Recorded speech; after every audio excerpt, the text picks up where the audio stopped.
कि अभी तक हम जानते थे कि और तरह के दिवालियापन विपक्ष के हो चुके हैं, लेकिन आज संवैधानिक और नैतिक दिवालियापन भी विपक्ष का सामने आया है। सबसे पहले उजागर करने की बात है,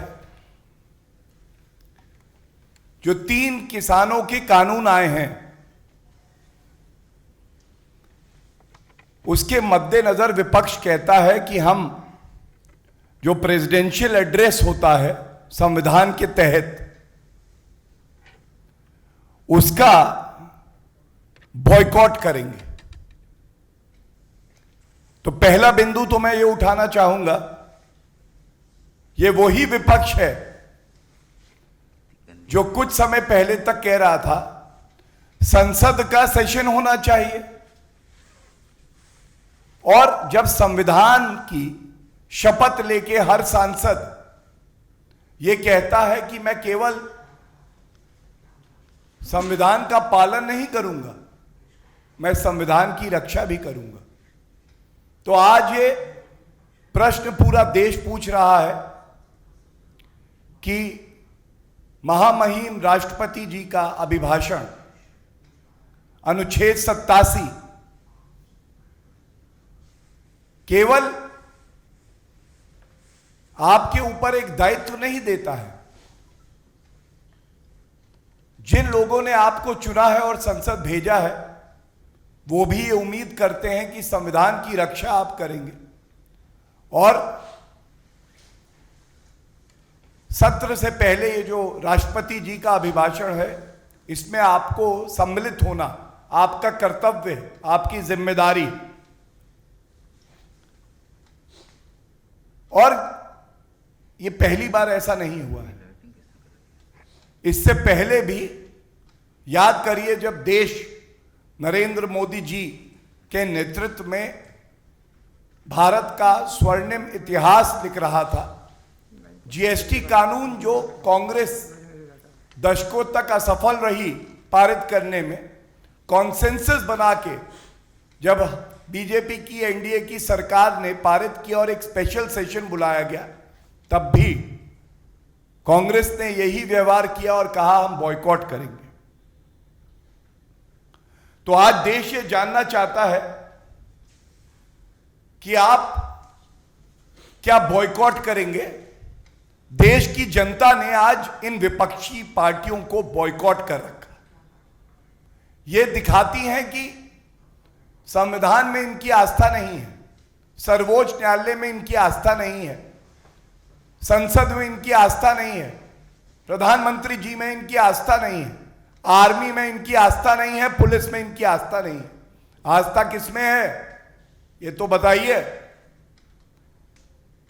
एक और चार्ज लगाया, अनर्गल जैसी बातें विपक्ष आजकल करता है। उन्होंने कहा ये जो 3 कानून हैं, ये एक मनमाने तरीके से पारित हुए हैं। तो जिनकी याददाश्त चली गई है, जो राजनीति के गजनी बन गए हैं, मैं केवल आपके समक्ष उनकी याद को तरोताजा करना चाहता हूं कि ये झूठ की राजनीति कब तक चलेगी। जब लोकसभा में ये 3 कानून पारित हुए तो विपक्ष की तरफ से, कांग्रेस की तरफ से, सबसे बड़ा दल है, अधीर रंजन चौधरी जी ने बहस में हिस्सा लिया। टीएमसी की तरफ से महुआ मोइत्रा और कल्याण बैनर्जी साहब बोले। समाजवादी पार्टी की तरफ से टी हसन जी बोले। डीएमके की तरफ से सुंदरम जी बोले, और बाकी और कई अन्य विपक्ष के नेता भी बोले। इसी तरह से राज्यसभा में पूर्व प्रधानमंत्री जी एचडी देवेगौड़ा जी, डीएमके के TKS इलांगोवन, समाजवादी पार्टी के रामगोपाल यादव जी, कांग्रेस के प्रताप सिंह बाजवा जी और अकाली दल के नरेश गुजराल जी बोले। लेकिन विचित्र बात यह है, ये तब भी कहते हैं कि ये मनमानी है। इस बात का हमें गर्व है कि जब से एनडीए और भारतीय जनता पार्टी की सरकार है और श्री नरेंद्र मोदी जी इस देश के प्रधानमंत्री हैं, संविधान की रक्षा करते हुए, उसकी मर्यादा रखते हुए, जो प्रक्रिया का पालन होना है उसका पालन करते हुए कानून पास होते हैं, सर्वोच्च न्यायालय का सम्मान होता है, संविधान को एक नई ऊर्जा, नई जान दी जाती है, संविधान तार तार नहीं किया जाता। तो ये बताइए,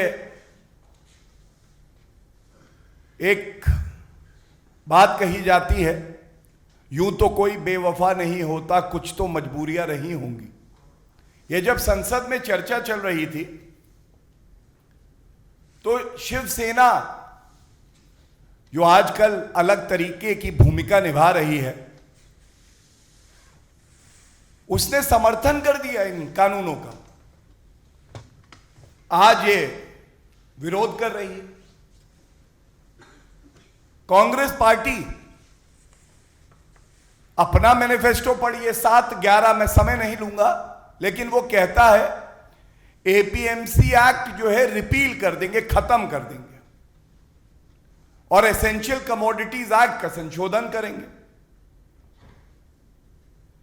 शरद पवार जी एनसीपी से जब कृषि मंत्री थे तो लिखते थे चिट्ठियां कि किसानों का भला इसी में है कि एपीएमसी एक्ट को संशोधित किया जाए।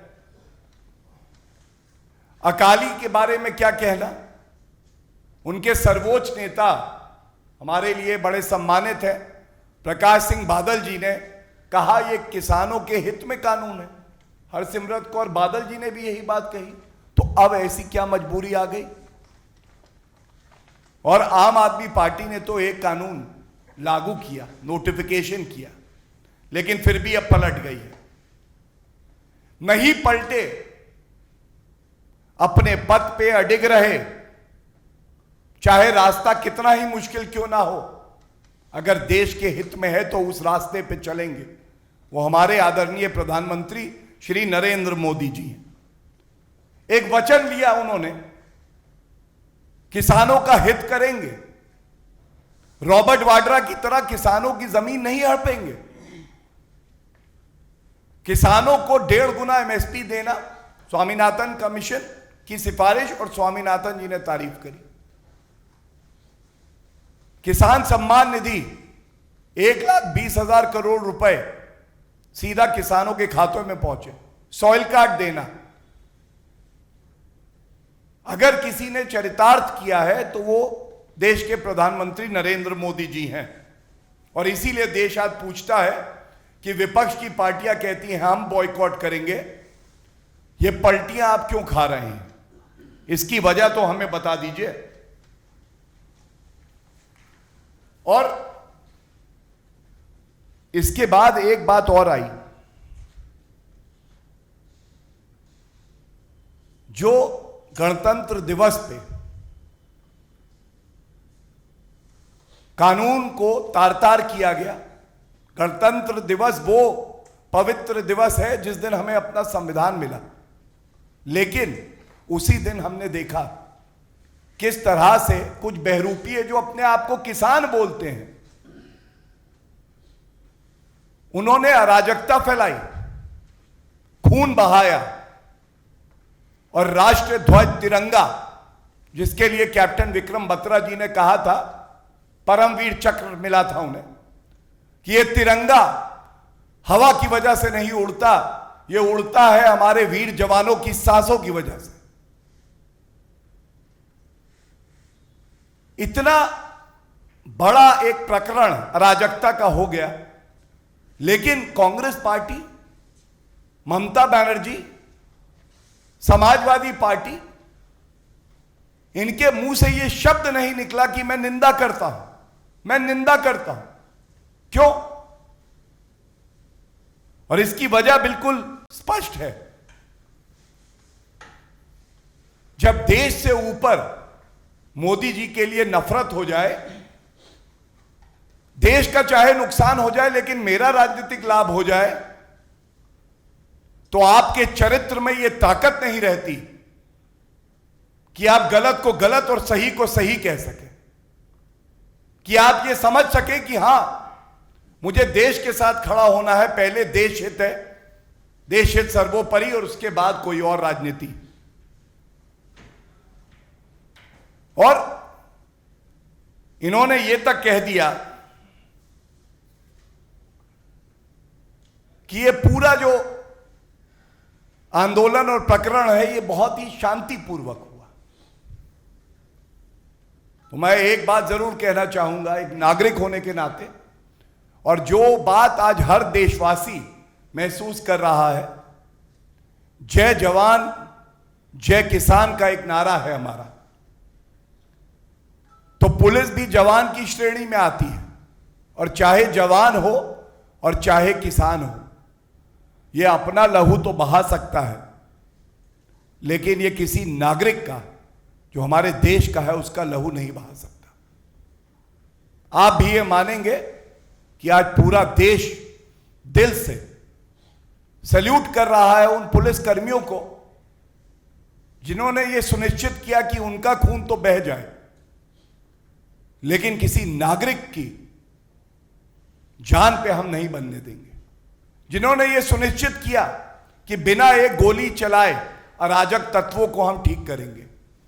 जिन्होंने ये सुनिश्चित किया, जिसकी बात विपक्ष नहीं करेगा, कि जो 300 लोग परेड में फंस गए थे, जिसमें बच्चे भी थे, हमारे और आपके बच्चे थे, उनको कैसे सुरक्षित स्थानों पे पहुंचाया जाए, यह भी हमारी वीर पुलिस ने सुनिश्चित किया है। और इसीलिए आज मैं इतना ही कहूंगा,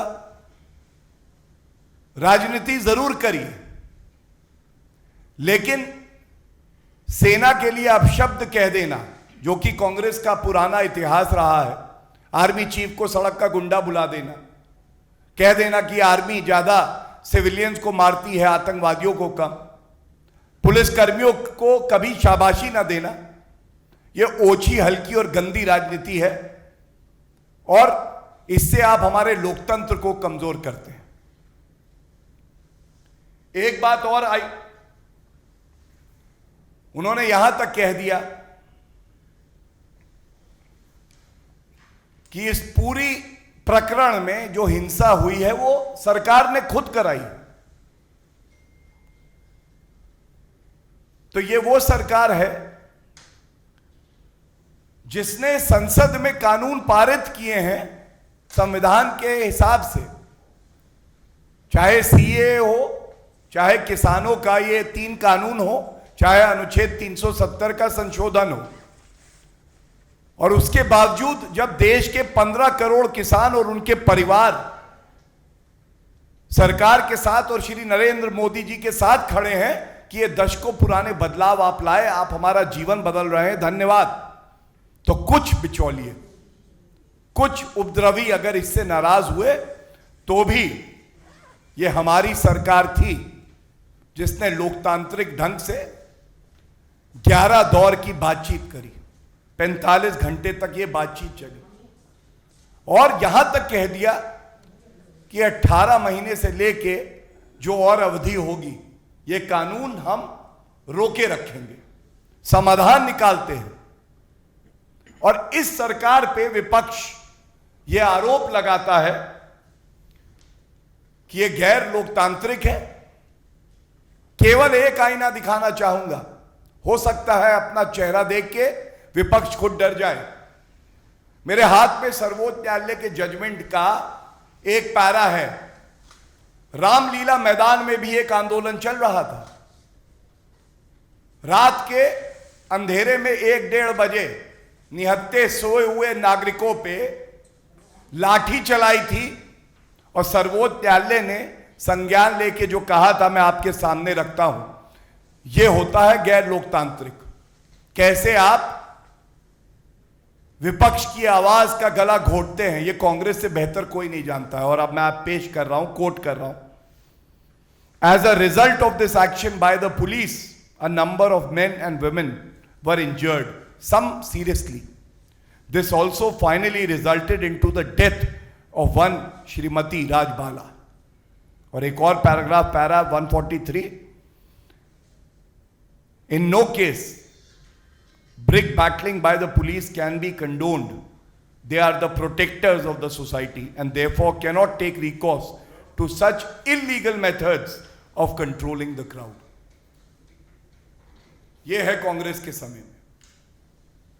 रात के 1 और 2 बजे अंधेरे में निहत्थे नागरिकों पे, महिलाओं पे लाठी चलाओ, उनकी रीढ़ की हड्डी तोड़ दो, मार डालो।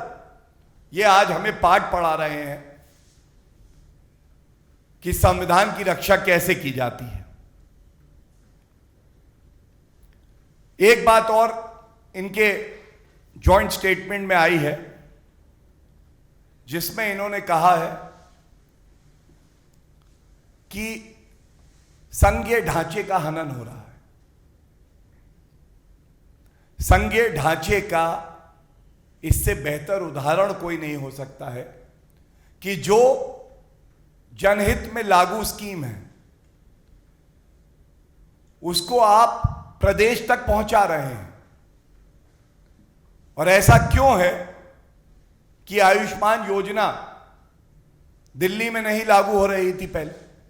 ऐसा क्यों है किसान सम्मान निधि पश्चिम बंगाल में नहीं लागू हो रही थी? यह कैसा संघीय ढांचा है? और संघीय ढांचे का पाठ वो कांग्रेस पढ़ा रही है जिसने 100 बार आजाद भारत में चुनी हुई सरकारों को इसलिए बर्खास्त किया क्योंकि वो कांग्रेस की सरकारें नहीं थी।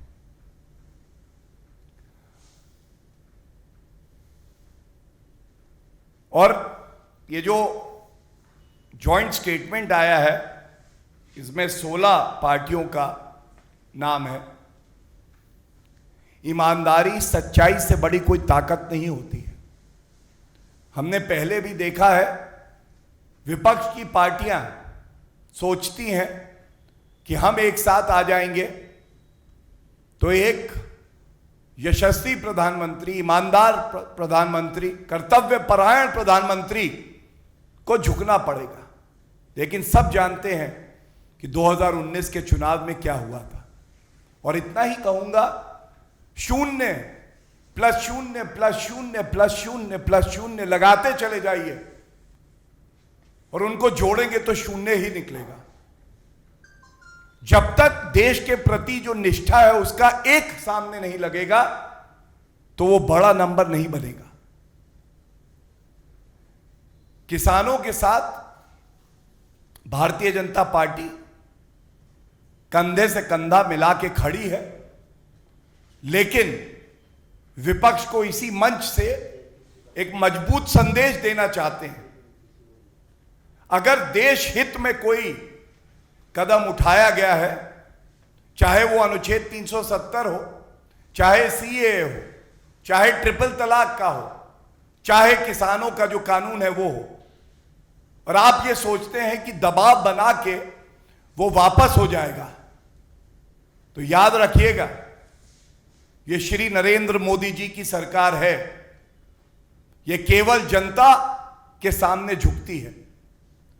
किसी विपक्ष में, खासकर उसमें जो भ्रष्टाचारी, सांप्रदायिक हो, वंशवाद से पीड़ित हो, इतनी ताकत नहीं है कि दबाव बना के अनुचित कदम जो देश के हित में ना हो हमसे करवा ले।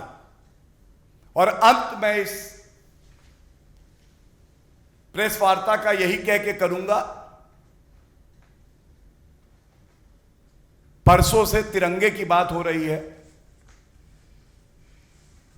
जब तक भारतीय जनता पार्टी की सरकार है और श्री नरेंद्र मोदी जी देश के प्रधानमंत्री हैं, ना तिरंगा कभी झुका था, ना झुका है और ना झुकेगा।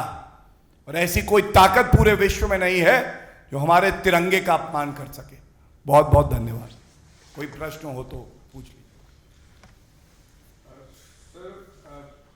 In the history of India, when the policing has seen 400, around 400 of the colleagues being hurt. This is unprecedented. And today Amit Shah ji went and met some of them in hospital. What is your take on that? And no bloodshed was there, as the police commissioner has said in his press conference. That's a very important and yet very sensitive question, and I thank you for asking me that. I would again like to say that every Indian today, forgetting their differences, has to first salute the brave, the patient, and the inspiring Delhi police. And you would also realize that the call to take any extreme measure is always available to the police. But yet, the real test and character of a police and a government is when you exercise restraint. And yes, you are absolutely right that without even firing a bullet, even if they had to suffer injuries themselves, they ensured that the citizenry of our country does not suffer. But one thing for sure I want to say here, any person who breaks the law of the country or has this feeling that he is above the law or feels that he will be protected by the forces in the opposition should be warned very categorically today that no one will be spared. And as we speak, as I address this press conference, FIRs have been registered and people, the so-called farmer leaders who were rushing to their rat holes when these people protesting were looking towards them to restore peace, they were nowhere to be seen. They will have to face the brunt. Any opposition party that is breaking the law to weaken the fabric of our country, the unity of our country, will also face consequences. And as we speak, I was watching it on a channel that action is being taken, and this is a very strong and stern warning. No matter how high you think you are, you will never be above the law of the country. Sir, आप कृषि कानूनों की बात कर रहे थे और पश्चिम बंगाल का ममता का भी जिक्र किया। वहां पर रेजोल्यूशन पास किया गया है कृषि कानूनों के विरोध में। देखिए, क्योंकि मैं पेशे से एक वरिष्ठ अधिवक्ता भी हूं, मैं इतना ही कहूंगा, जब केंद्र के कानून पारित होते हैं संसद से, तो प्रदेश को यह अधिकार नहीं है कि वो कहे कि लागू नहीं करेंगे। लेकिन हाँ, ये बात सच है कि ये वही ममता बनर्जी हैं जो अराजकता की मूर्ति हैं, जिन्होंने ये कहा था कि अगर सीए लागू किया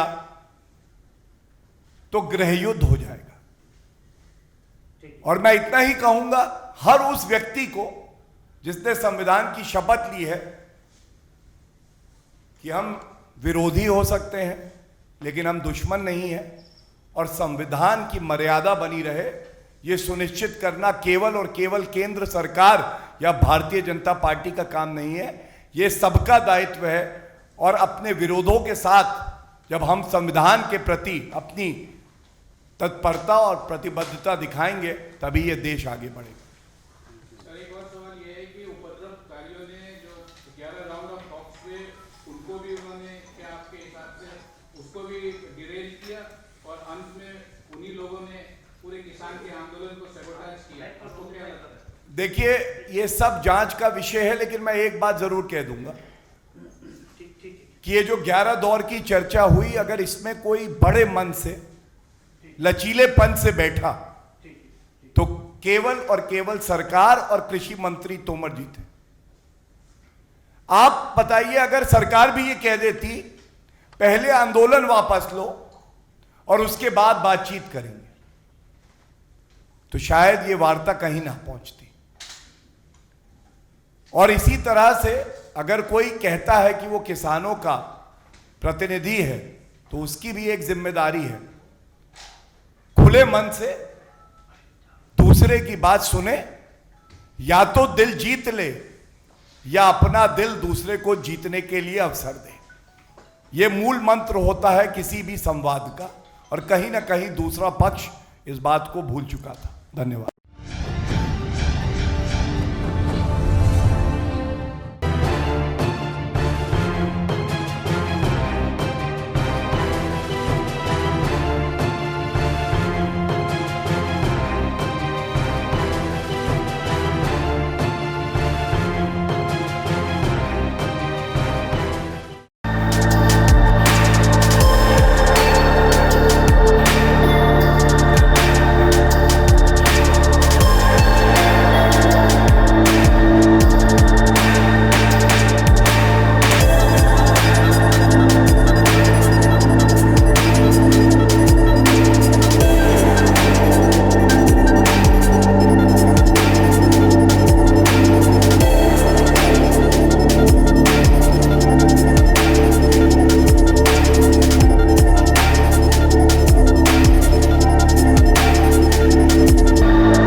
Download Tarang online radio app from Google Play Store.